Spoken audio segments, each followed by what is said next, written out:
আমার কাছে অনেকেই আপনারা জিজ্ঞাসা করেন আমাদের বাসায় আমি যে ইনডোর প্ল্যান্টগুলো লাগিয়েছি সেগুলো কই থেকে নেওয়া। এই ইনডোর প্ল্যান্টগুলো আমি কখনোই একখান থেকে সংগ্রহ করি না। এগুলা কেনার উদ্দেশ্যে আমি আমাদের আশেপাশের লোকাল নার্সারিগুলোতেই বেশি যাই। সেখানে গিয়ে যদি মন মতো ভালো গাছ পছন্দ হয় ঠিক তখনই আমি গাছগুলা কিনি। যেমন সেদিন নার্সারিতে গিয়ে দেখলাম নতুন আর অনেক সুন্দর সুন্দর স্পাইডার প্ল্যান্ট এসেছে।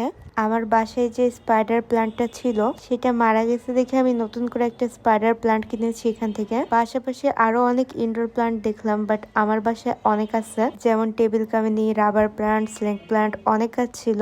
বাট সব ধরনের গাছ যেহেতু আমার বাসায় আছে তাই আমি আর নিই নেই। প্রত্যেকবারই কোনো ইনডোর প্ল্যান্ট নিলে আমি আড়ং-এ চলে যাই। আড়ং থেকে সুন্দর সুন্দর মাটির পাত্র কিনে তারপর সেখানে এই গাছগুলো লাগাই। এতে গাছগুলোর একদম লুকই চেঞ্জ হয়ে যায়। প্লাস গাছগুলোতে আমরা আমাদের ইচ্ছা মতো মাটি অ্যাড করতে পারি।